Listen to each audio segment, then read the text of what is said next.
It was a fact check filled reunion part 2 for Heather regarding her sour Noella interactions this season in both the legal and social realms. We will get into that and more, including my final thoughts of this season. Plus, will there even be a season 17 of Real Housewives of Orange County? And if there is, what does the cast look like, in my opinion? I will be sharing all my thoughts as you do as well in whatever comment section is closest to you in this final reunion part recap and react. With that said, let's jump right into the recap.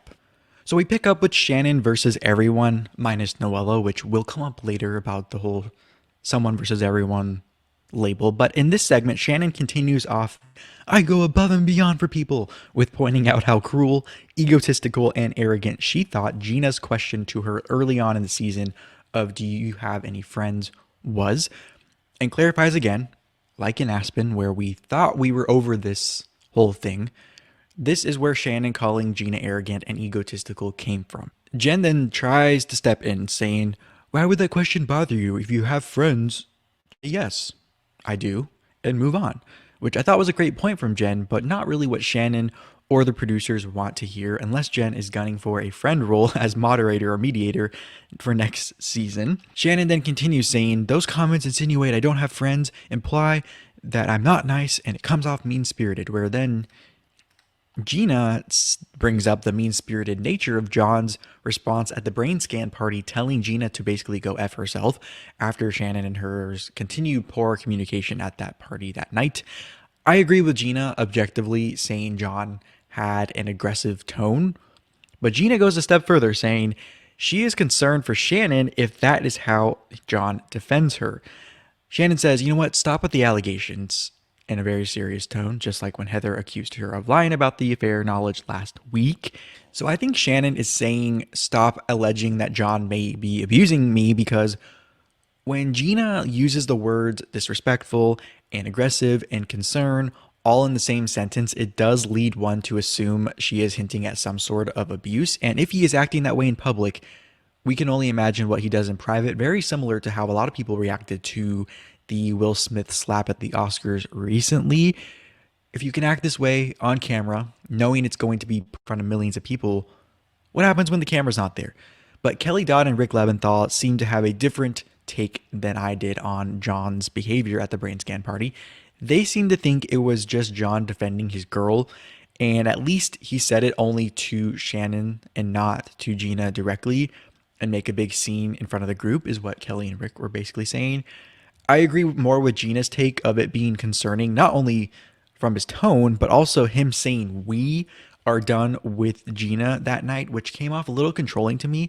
And we could argue if him saying it this way to Gina's face would have been better or worse. We don't know because he didn't say it to her face, although watching it back is probably uncomfortable for everybody, including us, to see. But anyways, after Shannon finally understands, after everyone explains to her what putting a pin in it means, Gina then tries to clarify her question about Shannon's friendships, where Shannon quickly jumps in to call out how hurtful the comments Emily and Gina made behind her back at the finale party at Shannon's home after just meeting some longtime friends of hers for the first time was to Shannon. And Emily and Gina defend themselves, saying they just joke a lot with their friends, and Shannon tries to tell everyone she is tough and can take a joke, but Andy quickly calls BS on that, saying, from this season and this reunion, it doesn't sound like you are that tough. But Shannon clarifies she meant that she falls down, but gets back up very quickly. They're therefore handing over on a silver platter Emily to jump in, saying, well, I guess you're going to have to get ready for some jabs coming your way. Where Noella's like, no, we don't want any more jabs. We just got over this. But anyways, this segment ends with Shannon basically saying, I could be cordial in a room with Gina, where Gina says she can work on not joking as much with Shannon if it continues to hurt her, and Shannon apologizes to Gina on behalf of John for his embarrassing behavior. So I'm glad Shannon brought up Emily and Gina's comments at the finale party.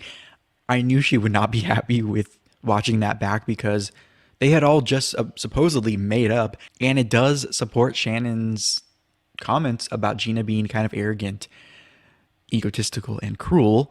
But I guess they're all giving each other chances, or second chance, third chance, fourth chance, whatever it is. So we shall see how things go if they all end up returning next season. But this resolution could also be bad news for some of them, but we'll get into all that later in my casting thoughts. So now we get into the Noella versus everyone segment, which is minus Shannon, as she points out, which is kind of a correction for me. I like to do the whole someone versus everyone, which is more fun to state it that way, but of course it is really Noella and Shannon versus everyone, but they each got their own turn. Anyways, I appreciated the organization of the Eclipse package in this segment from the season, where each person Noella fought during the season got a spotlight. Now, once the Eclipse package ended, Jen went first, stating her and Noella got off to a bad start at Heather's Nobu sushi party because Jen thought Noella was pretentious, and Noella thought Jen was riling up Nicole and Emily, where Emily steps in to clarify, no, Nicole was the one riling me up, not a Jen. And then we get clarity on why Noella was mad at Jen for accidentally tagging her in a photo promoting another med spa, where everyone basically says, what's the big deal? Just untag yourself.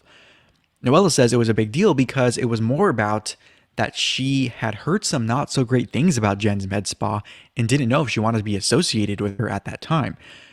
Where Heather is quick to jump in saying, you know what, Noella, let's not go there, questioning people's medical practices in her typical passive-aggressive, belittling tone. Where Jen defends herself saying, you've never even been to my practice, so how would you know what it is like? And Noella pulls the whole, it's a small town and I hear things thing. So I pointed out last week that Orange County has millions of residents in it, and so I always am confused and kind of annoyed on this show when they refer to Orange County as a small town on the show. Maybe they actually mean Newport Coast or Newport Beach, that area, or maybe just the circles that they run in that happen to overlap. We will get into the small town thing again later, but on the med spa thing, it was clearly more about Noella potentially losing an endorsement with another med spa, or at least potentially getting free treatment from them. And of course, at that time, James had just filed for divorce, so she was trying to hold on to as much of her lifestyle as possible. And as far as Noella claiming she heard some not so great things about Jen's practice, and Heather jumping in her defense, warning Noella of the territory she's entering, I think Heather continues to try to shut down any negative talks because she doesn't want Pandora's box opened any further than it already is. And I think she needs to keep Jen on her side, so if anything sour comes out, whether it's with Terry or with Jen, they can defend each other and have each other's back. But speaking of Heather, she then goes into saying she does not hate Noella, but she says they got off on the wrong foot after hearing Noella called her a fake bitch, and after their podcast room meeting, calling her a narcissist, where Heather seeks Andy's help to debunk claims having a studio with your name and face plastered everywhere isn't a huge or sure sign of being a narcissist. But Andy says, you know what, I have all those things, but then again, I'm a narcissist. And it appears everyone except for Heather laughed at that on the set, and Andy goes even further, saying he would argue that basically all of them on that set that day on the reunion stage are showing traits of being narcissists just for being in front of the camera. Now, I would even include myself as someone filming myself talking about people who film themselves on TV for a living in that conversation to some degree. And just really quick, I wanted to say I actually enjoy these kind of self-aware moments from Andy and most of the cast seeming to be able to take the joke. It's just unfortunate that some people are not able to take a joke, which is not surprising. The person I'm referring to is Heather, it seems. But also, have we overused the term narcissism or narcissists? Let me know in wherever comment section you are commenting in.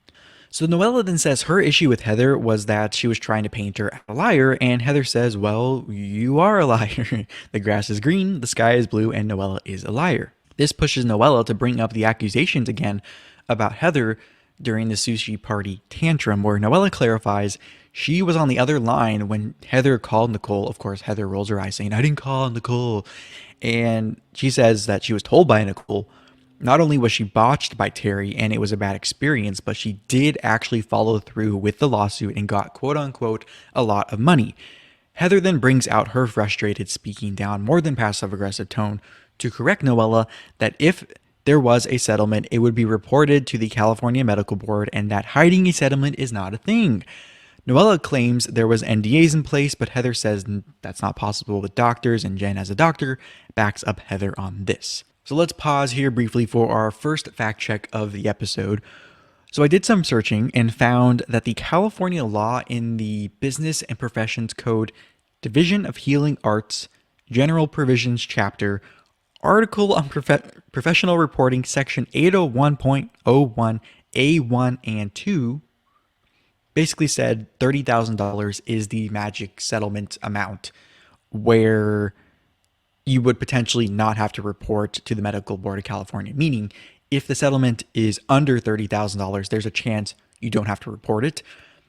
So this to me begs the question, what was the potential a lot of money that Noella was referring to that Nicole told her? Maybe Nicole didn't actually tell her the amount, but just said a lot of money just to kind of give her an answer. But on a more petty note, I appreciated Kelly Dodd pointing out, and Rick Leventhal pointing out how Heather used the term 1,000% not true, because that isn't a thing.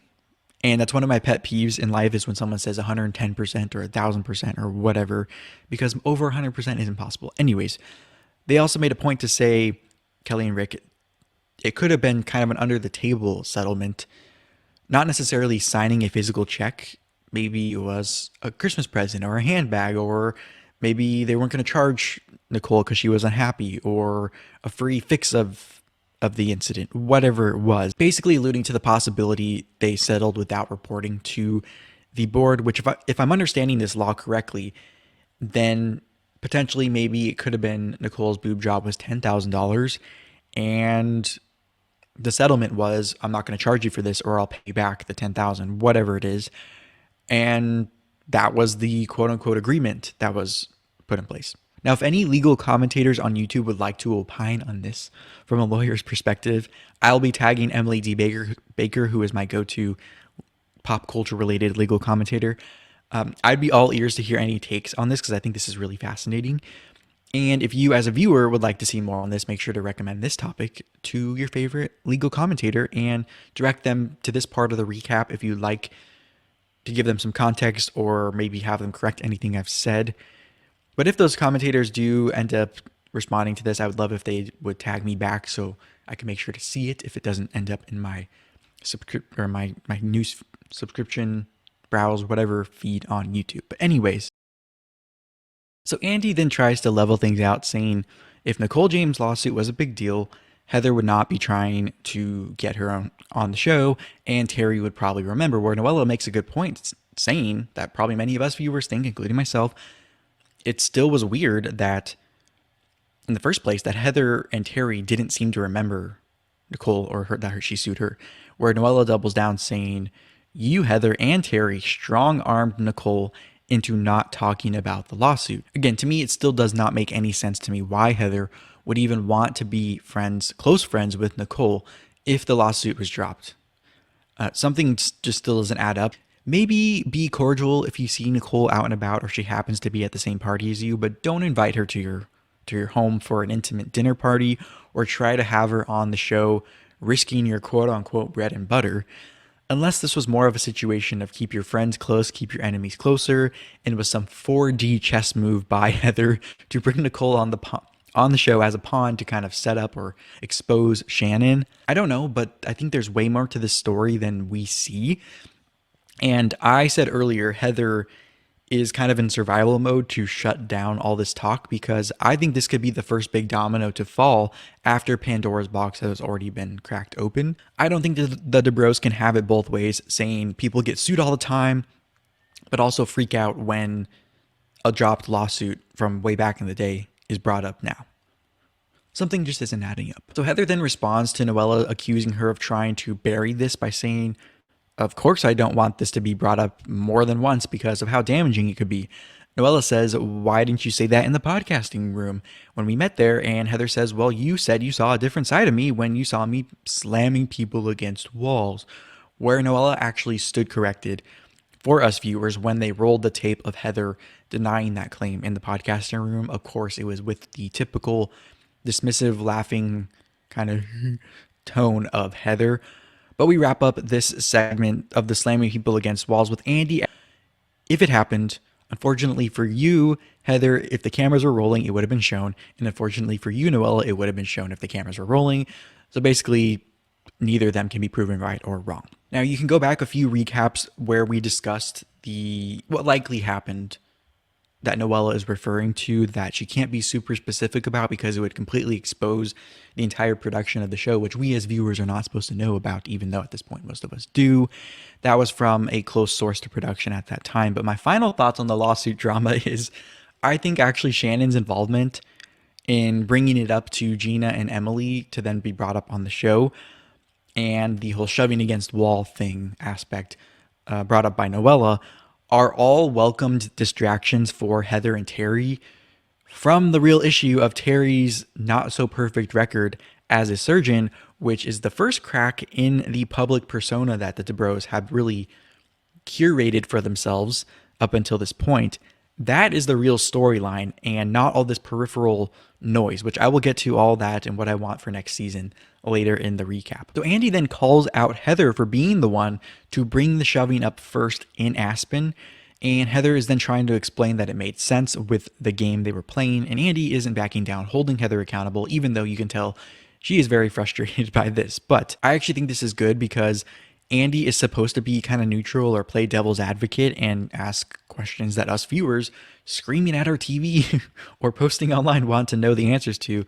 Or he's just sometimes supposed to be there just to echo what we are saying to the cast and giving them a piece of our mind that maybe they haven't heard yet. But this tension between Andy and Heather will come up later in the reunion, which is pretty good. So we'll get to that in a moment. So then we get into the whole wild cards, Noella's gift to Heather's daughter at her book launch party situation, where Heather admits they actually have the game Cards Against Humanity, and the problem was that Max was opening it in front of all of her friends. Noella denies again not knowing what exactly was stated on the cards after Shannon had to chime in to back up her friend. But Noella says, Heather, if you knew the game and what was on it and what was on the cards, you'd think you'd be a good enough parent to say maybe don't read this in front of your Catholic school girlfriends. Of course, Heather doesn't take this well, which I don't think any parent would, and basically says, I wasn't standing over her when she opened the present, and tread lightly, coming after my parenting. However, Noella rebutted this with a good point, saying, is it worse for me to comment on your parenting or for you to basically call me a sexual predator? Heather then invokes a reaction from Noella about the pornography label given to the game, citing Merriam-Webster's definition in contrast to Noella claiming the gift was not pornography. So this is the second fact check for Heather this reunion, and I looked up the 3 definitions from Merriam-Webster's about in regards to pornography, and none of them really relate directly to a game like Cards Against Humanity, which are, that game is meant to have one party arouse the other with certain sexual acts. The formal definition of pornography is related to self-pleasure more to a depiction of sex. So like the last fact check, Heather isn't necessarily right on this one either. So neither Noella or Heather really have come out of either of these situations winning, if you will, but I'll give more thoughts on that whole situation in a moment. Emily is then called out for going too far with her combating Noella. Emily explains she was just trying to let Jen talk, and when Noella would bring it back to herself, it took away from Jen's time to share and open up to the group. Shannon then tries backing up Noella, saying to Emily, it was your tone and volume that was too much. Next up, Gina says, from here, she needs her relationship with Noella to be slow and steady because Gina's first day hanging out solo with Noella at cryotherapy was the day the divorce was filed, so it was a very dive into the deep end with her relationship with Noella from the very beginning. Gina says then something a little strange of that she was excited almost to have Noella share this with her so she can have Noella as a fun friend. I thought that was really weird and also very telling, and I think it was actually an honest moment from Gina, but let me know what you thought of that whole thing. Anyways, Gina ended her thoughts saying, I stepped back from my relationship with Noella because it became a lot and went into self-preservation mode, which I actually think is a very understandable reason. Noella then says she cringes watching herself on the show because this was her at her worst in life. And then she tearfully thanks the cast, as difficult as it was for her to film this season, for them being there for her in whatever form it was.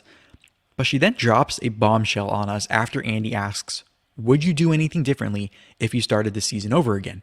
She says she probably would not have done the show if she had known all this would be coming out during filming, and she said she wouldn't have put it all out there after Emily asks her if she thinks she would still be married if she had not done the show. So let's get into my thoughts on this segment as you do in the nearest comment section, and then we will get into a quick halftime reminder before finishing out this reunion and season. So I am actually on Team Noella as far as the whole Cards Against Humanity debacle. Even though the gift did seem inappropriate, I do stand by my comments earlier in the season about the gift showing Noella equates sex to a more playful, harmless fun, but often comes off as fetishizing sex and bisexuality. Couple that with a 17-year-old being involved of another cast member, and you can see how it comes off a little kind of wrong. However, I do believe Noella didn't know exactly what she was gifting to Max, even though I think she probably should have thought it through a little bit more before doing it. But I also stand by my take of Heather making a bigger deal out of this because, one, she didn't like Noella, and also she's very aware of the cameras and production, and I think she embraced this as a storyline for her to create some drama. I've stated more thoughts on this during those episode recaps, with a lot of my thoughts echoing many of my takes on Heather this season. But I will say, this exchange between Noella and Heather was, I think, one of the best of the season because it was a very quick ping pong between them, and I thought some good comebacks and holding each other accountable, so I thought it was entertaining. And Noella's bombshell that she probably would not have done the show again in hindsight was surprising to me, as I think it was a surprise to many viewers and everyone on the set that day, including Andy, but I almost believe her. And it appears the cast does too, unless the silence from them was more of shock at what they were hearing, or maybe they cut out any of them calling BS on her like they did in part 1, where she said she wouldn't have done the show if James didn't want her to, or maybe they were just defeated and just kind of letting her have her moment. At least Noella has been consistent on, if I had known what I know now, I wouldn't have done the show, whether that be James telling her or not being supportive, or these things coming to light that came out during filming. Let me know what you thought of this Noella bombshell as we head into our halftime to reset our brains after a very heavy first half of this reunion part 2. This halftime is brought to you by your favorite way to show some love for this episode, whether that be a thumbs up on YouTube, punching the Rumble plus sign punching bag on Rumble, rating this on your favorite podcasting platform, or whatever the thing is, wherever you are tuning in from, to tell the platform that you're tuning in from that you want to see more of this and you liked what you saw. Make sure to do that in the next few seconds before we keep going with some lighter topics. Starting with an explanation on the Emily eating turkey sandwiches in weird places like the sauna, or on the plane to one of the cast trip locations, which we didn't see on the show during the season, but they showed a little clip of over when they were talking. Then a viewer asked Jen who she thought had the best work done out of the group, and Jen says Shannon because she looks very lifted in the neck area, where Shannon just comes right out and says, well, I just had a facelift 5 weeks ago, where Andy's like, no way, and basically told her she pulled the Vicky Gunvalson, followed by Shannon saying the surgeon actually had never cut out so much skin from a neck in his career. Yikes. But then Heather, upon pressure from Andy, didn't really answer about any tips on how to look and stay youthful as a wife of a plastic surgeon, but said she does like cool sculpting and Botox and a little maintenance here and there, and supports whatever makes someone happy. I would not expect her to say anything else, considering this is their bread and butter, and I think this was actually more of an advertisement for Jen's practice than Terry's. But Gina says she has also been doing a lot of cool sculpting, and because I've said cool sculpting the last 30 seconds like 3 times, I'm probably going to get served those ads on this video and every other video I watch from now on. But Jen then says she actually wants to do some threading on her face after the reunion, since she's done Botox, filler, and lasers beforehand, which I thought was a more smart, subtle advertisement for her practice. So now to Shannon's update on her life post-divorce and amid love with John, sharing that she is mad at herself for not setting a good example of a relationship for her kids. She says John was not too happy Shannon alluded to their sex life more than he really wanted to in their confessional. But then again, he mentioned her libido during their dinner at the Quiet Woman. Maybe he thought it would end up on the cutting room floor. I don't know, but Shannon says she would give season 1 Shannon the advice that you don't need to be stuck and you can survive on your own, continuing on about her non-existent relationship with ex David and how she never runs into him or his new family in town, which Heather says is weird because they are in a small town, but it kind of is normal that they don't really run into people. And this is the whole small town thing I touched on earlier, which the reason I don't think they run into people in their small town is because their small town is a upscale community where everyone's either in their palatial estates or going somewhere else for an event. But anyway, Shannon says she wants to get married again, but not until the kids are out of the house. She then says that when you are happy with someone, everything is better, including the sex, leading to Andy asking for everyone to share who their celebrity hall pass would be, where Shannon and Heather said they don't have one. But Emily says hers was Charlie Hunnam.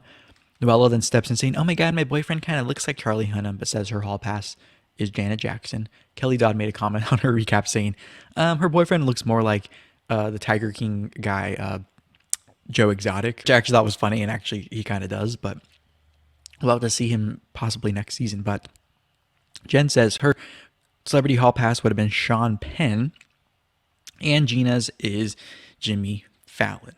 Now we go to Jen and Ryne and their relationship. I will say, watching the clips package back, recapping their relationship on the show this season, he is a little less aggressive and not really aggressive at all compared to John on camera. So there's one plus for Ryne, but we learn Jen and Ryne are more even income-wise in their marriage now than when they first met, due to the success of his celebrity Hawaiian house rental business. And this has also helped them find more balance in the relationship now as they need it.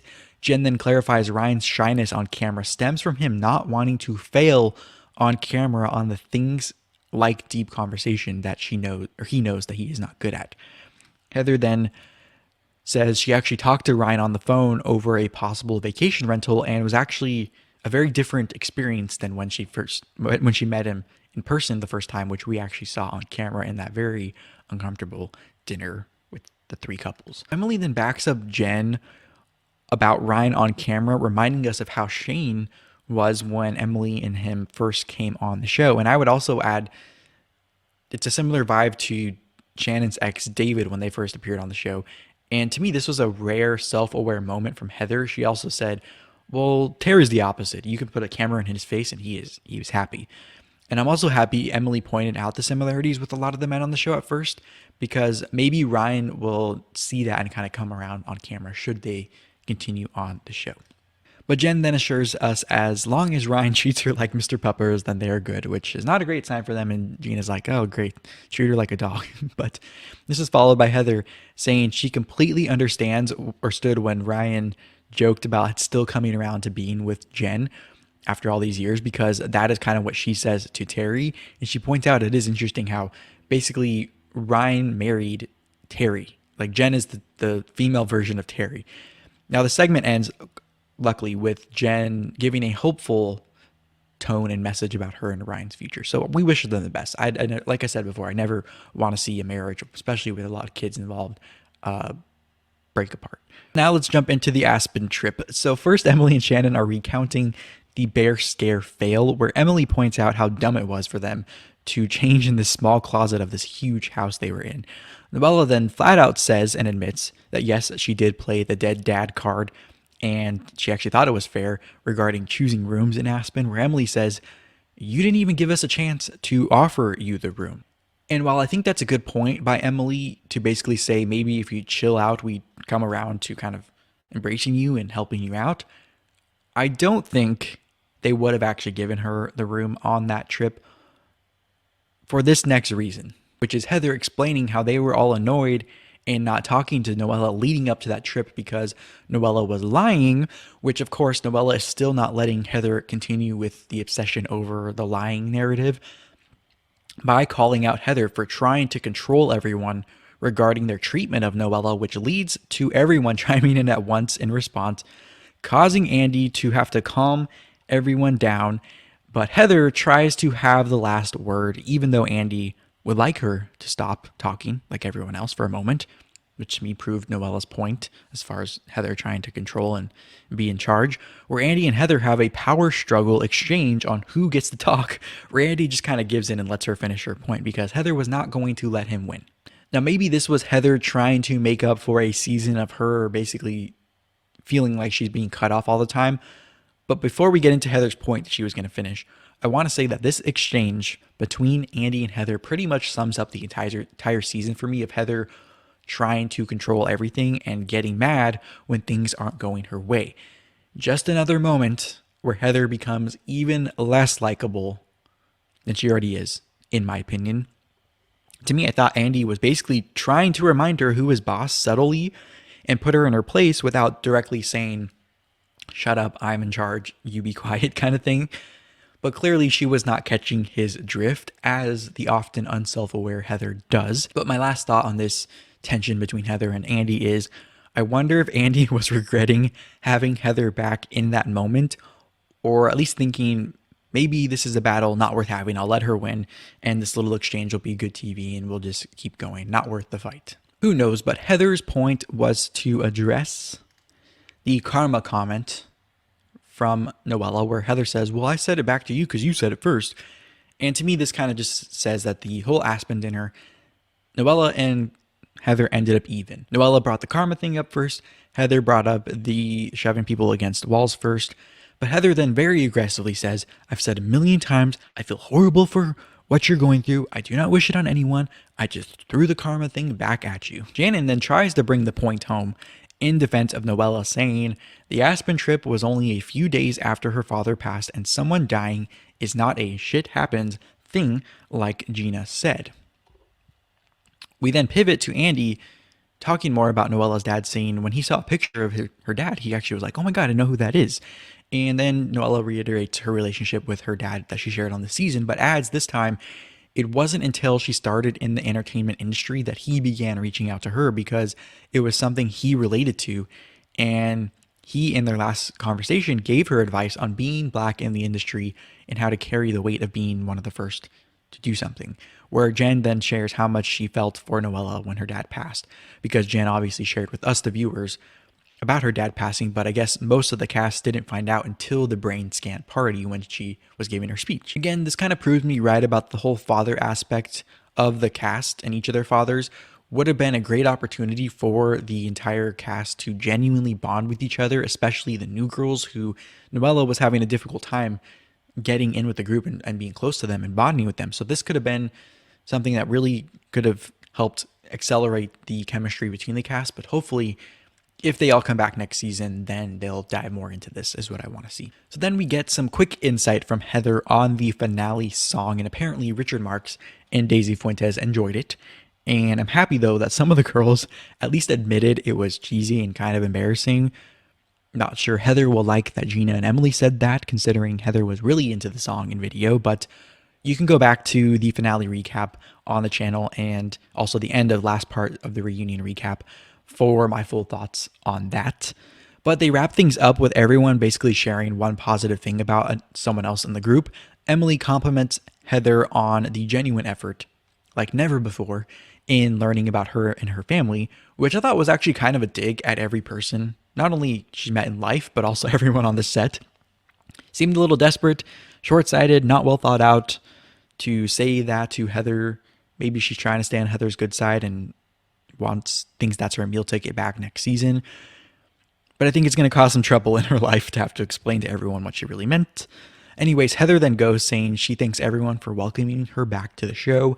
She says the scenes with her kids were the ones worth all the BS. It was worth it to have those scenes with her kids, which I actually agree with Kelly Dodd's take on this, saying her kids' scenes, especially with Max, could be interpreted as exploitative, especially since Heather's press tour before the season aired was focused on her wanting to show her family on the show.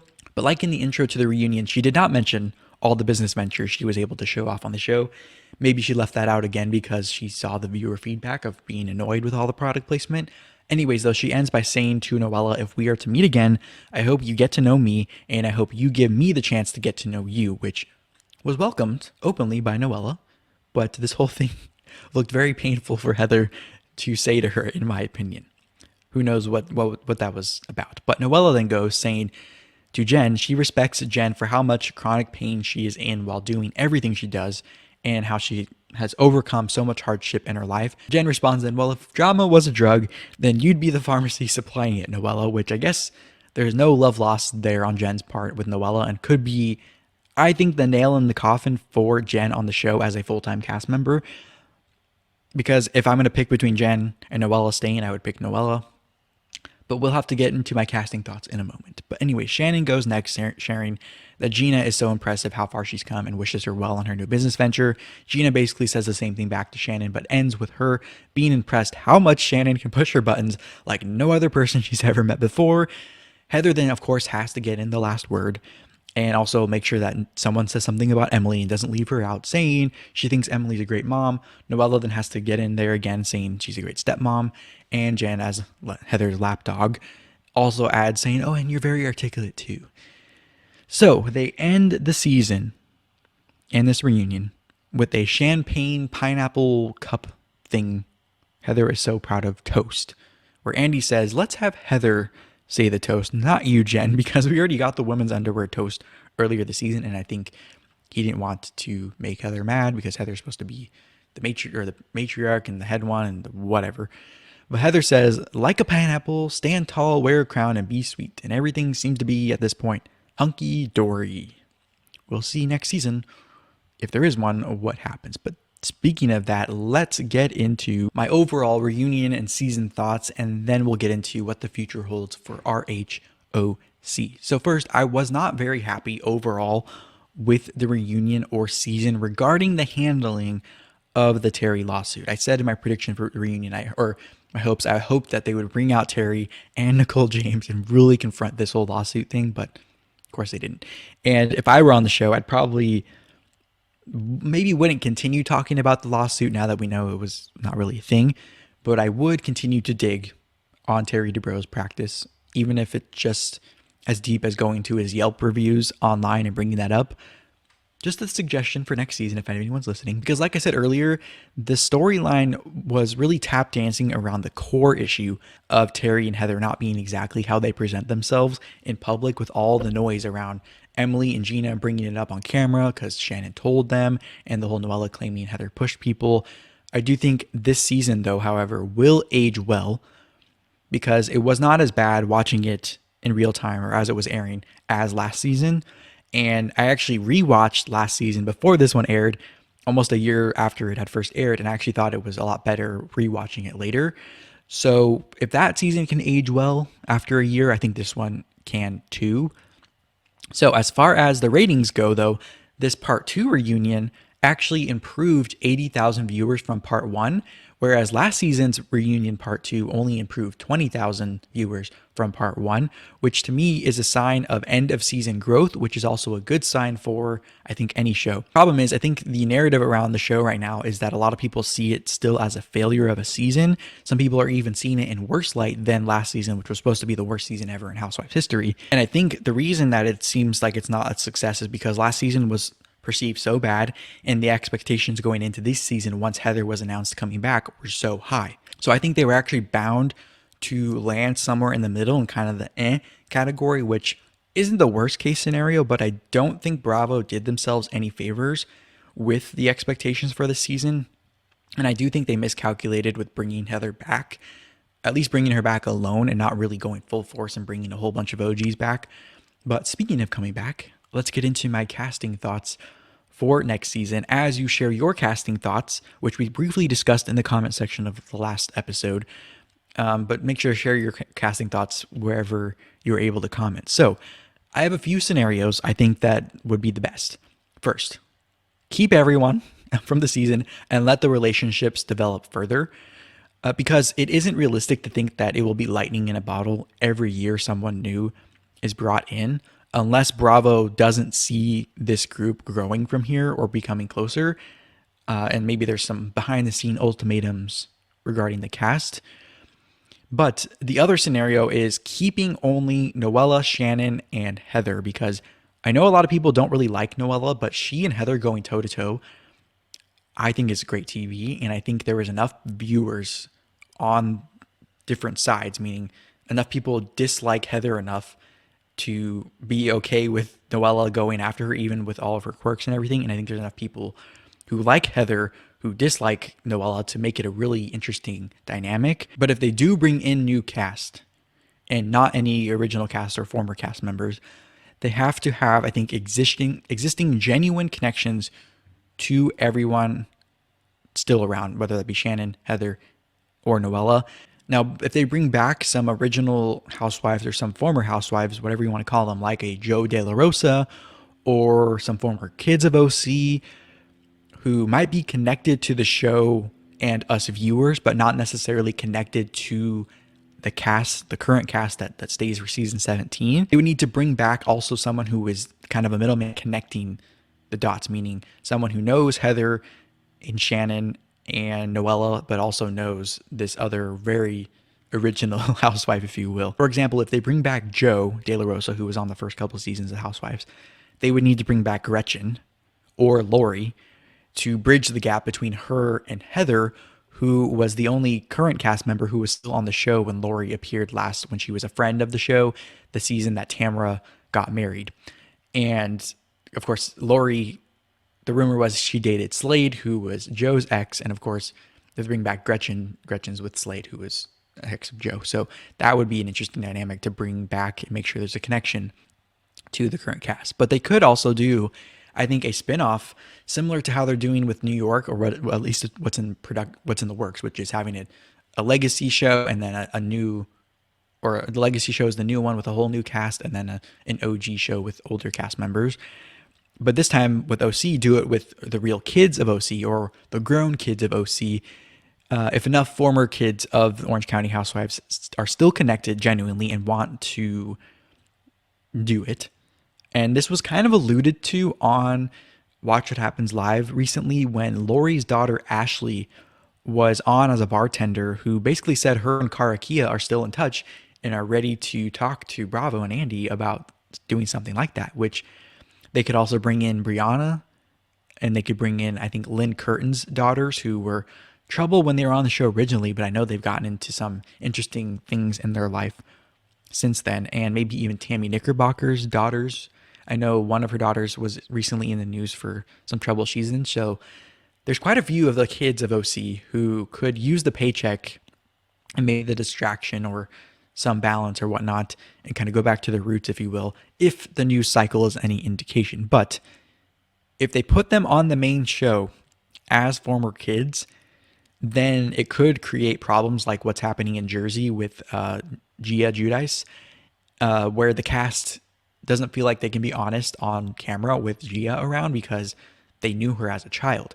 I think where there's a difference is a lot of the real kids that I was just mentioning were mostly either like 17 or like 16 or 17, about to be adults, or were already adults when they started on the show. So I think that's a little bit different, but I think maybe the problem is actually that Bravo can't really win in any situation at this point, because maybe there's not enough people like me who will basically watch the show, in this franchise particularly, no matter what, because when I grew up in the area, I've invested 16 years of my life basically in this show, which is more than half my life. And like I said, I'm from the area. So maybe that's the problem too, is no matter what they do, they're going to make someone mad. And who do they want to appease? What audience are they going for? But anyways, final thoughts on casting. Definitely keep Heather, Noella, and Shannon, because like I said, I like that Heather versus Noella dynamic with Shannon in the middle, even though all three of them annoy me at times. I kind of like that though, because I want them all to look like humans, but also I think some people don't want their TV personalities to look like humans, which again could go back to my point about Bravo not really winning no matter what they do. I think you could get away with making Gina, Emily, and Jen just friends of or guests next season. And I think though, if you bring back one of them, you have to bring back all three of them. I think you either keep the cast the same or you axe that half. But if they do end up following through with keeping Heather, Noella, and Shannon, they need to lean into the Heather not having the crutch of Gina, Emily, or Jen, and kind of being isolated on an island by herself to really show her true colors and see what she does. What we cannot have is another neutral with Heather dynamic this season where it was both Shannon and Emily basically being neutral with Heather, because that really took away from the real storyline of exposing the Dubrows. But also from an OG perspective, if they bring back some, I think they can bring back one to be on Heather's side and one to be with Noella. So it would be kind of a Noella and, let's say, Kelly Dodd versus Heather and Tamra with Shannon in the middle, and then maybe bring back as a guest or a friend of Vicky Gunvalson to kind of use her wherever you need her to kind of stir the pot, cause trouble, or add some fun, or bring some background or kind of narration to the show. I think that would be a very interesting thing. With that said, if you missed any of the recaps from this season and would like to see how well my thoughts aged throughout the season, make sure to head to the description of this episode where there's a playlist of all the episodes and also them all linked individually, so you can pick and choose what you want. If you're on YouTube, you can also tap or click the screen next to me. Of course, you can tap or click anywhere on the channel, whichever platform you are tuning in from, for more. Thank you so much for being here and having me in your online life, and I will see you real soon.